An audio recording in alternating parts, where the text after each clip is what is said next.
All right, welcome back to The Explainer. Today we are unpacking a truly fascinating perspective on faith, action, and reality. We're looking at source material that presents a bold, almost startling premise. It argues that rigorous, highly structured religious practice can literally, fundamentally change your physical and financial life. The material challenges the traditional ways we consume religious teachings, basically saying that if your faith isn't changing a difficult reality, well, you might just be approaching it wrong. It's a really compelling look at treating religious texts not just as spiritual comforts, but as practical, everyday tools for absolute transformation. So here's our roadmap for today. We'll start with the problem of passive faith, move into Istighfar as a practical solution, explore the Surah Al-Baqarah methodology, look at the material impact, specifically paying off debts, and finally wrap up with the ultimate goal of knowing God. Okay, part 1. The problem of passive faith. The source kicks things off with a powerful hook, posing a really empathetic but critical question. Can years of listening to beautiful, poetic Friday sermons actually change your day-to-day reality? The text paints this picture of audiences who faithfully attend these sermons, yet somehow remain hopelessly trapped in cycles of severe debt, anxiety, and personal struggles. It points out a massive, glaring disconnect. People are hearing these beautiful words, but those words just aren't translating into a concrete way out of their daily suffering.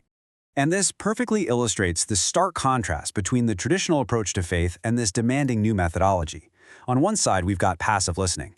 That's basically just taking in the information without any actionable steps. On the flip side, we have active application. The methodology uses a brilliant analogy here, comparing religious practice to taking a prescription pill. Think about it. If you have high blood pressure, you take the medication, right? You don't need to fully understand the exact chemical makeup of the pill for it to work on your body, you just have to take the prescribed dose. According to the text, religious verses work the exact same way. You literally have to actively apply them in specific doses to cure the diseases of poverty and hardship. Moving right along to part 2, Istighfar as a practical solution. Now, the foundation of this practice relies on a very specific quote from Surah Nuh in the Quran. According to the source, these promises, sending rain, providing wealth, providing children, they are not abstract spiritual metaphors. Not at all. The argument insists they are literal, ironclad guarantees. It directly links the physical act of seeking forgiveness to concrete environmental changes, like rain ending a 10-year drought, and huge material changes, like sudden financial wealth. But to achieve this, the protocol doesn't just suggest casually asking for forgiveness every now and then. It reveals a staggering daily commitment, 30,000 repetitions of Istighfar every single day. 30,000. This precise, massive regimen was inspired by historical religious anecdotes, and the author asserts that committing to this exhausting quota completely shifted his reality. The underlying theory is that the sheer volume, this relentless repetition, breaks down psychological barriers and opens up avenues of provision that passive listening simply never could. Let's look at part 3, the Surah Al-Baqarah methodology. This second major practice relies entirely on a specific historical quote regarding the longest chapter of the Quran. Once again, the methodology observes that people love to study the vocabulary and the profound meanings of the text, but they totally fail to practically apply it. The source argues that acting purely on the promise of this text, reading it specifically to unlock its promised blessings and drive away negative influences, opens doors that mere theological study just cannot open. It's not enough to study it. You have to actually use it. So how does this build over time? Well, the daily recitation evolved directly alongside the author's business success. When he was starting out, business was slow, which meant he had the time to read this massive chapter 4 times a day for a month and a half. As the practice allegedly brought in more customers and business picked up, his free time shrank, so the regimen dropped to 3 times a day. Then it went down to 2 times a day for a year and a half as his schedule grew even busier, eventually landing on a maintenance dose of 1 time daily. It's fascinating because the frequency of the religious practice is directly correlated with the physical growth of the business. And listen, it's not just about how often it's read, it's about the execution. To maximize the spiritual impact, the protocol insists on highly specific, practical steps. After thousands of personal trials, it was determined that, Step 1, at least one of the daily readings must be done entirely within the home. Step 2, it must be read from a physical book rather than a mobile phone to minimize distractions. And Step 3, it must be read aloud so you can physically hear your own voice. The claim here is that this specific, physical resonance is what actually drives away negative energy and softens the heart. Which brings us to part 4, material impact, paying debts.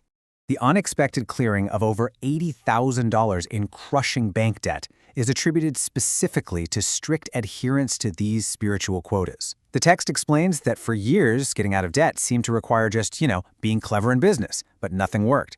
It literally wasn't until the 30,000 daily Istighfar and the Al-Baqarah recitations were instituted that avenues unexpectedly opened up, completely clearing this massive financial burden. When we look at the claimed fruits of this practice, we see it addresses a massive spectrum of crises. The source reports that followers of this method have seen the curing of psychological distress and claims of magic, the ending of severe poverty, and sudden unprecedented business growth. It even notes that entire drought-stricken regions in North Africa saw rain after followers committed to mass istighfar. This methodology is really viewed as a universal key to unlocking unexpected sources of income and solving virtually any material problem. Finally, Part 5, the ultimate goal, knowing God. A major setback occurred for the practitioner in the year 2015. Despite doing all the religious practices, he lost everything. Why? Well, because when people asked how he became so successful, he replied, "Through my own hard work and cleverness." By taking the credit for the business success himself, he violated the absolutely core principle of his practice. The narrative states that his success was extinguished immediately to teach a harsh lesson. The ultimate goal isn't the money itself, but recognizing exactly where the money comes from. And this leads directly to the definition of true Tawheed, or ultimate monotheism. The underlying argument maintains that the true purpose of this exhausting regimen, the 30,000 daily repetitions, the hours of reading, isn't actually just about getting rich or paying off debts. Actually, scratch that. Those are considered just byproducts. The true goal is achieving an absolute, unwavering reliance on a higher power. It's about reaching a state where you no longer depend on human networks, you no longer rely on bank loans, and you no longer trust your own ego. You do the physical work, sure, but your internal reliance is entirely shifted upwards. So the crucial takeaway is this: the entire explainer challenges us to look inward. The source material demands that we stop treating knowledge, whether it's religious, personal, or professional, as something we just passively listen to for comfort. It asks a pretty provocative question. Are you just hearing the message, or are you actually ready to put in the immense, structured daily action required to change your reality? It's a fascinating perspective on discipline, faith, and the mechanics of personal transformation. Thank you so much for joining me as we unpacked this thought-provoking material today. Keep learning, keep applying, and I'll see you in the next explainer.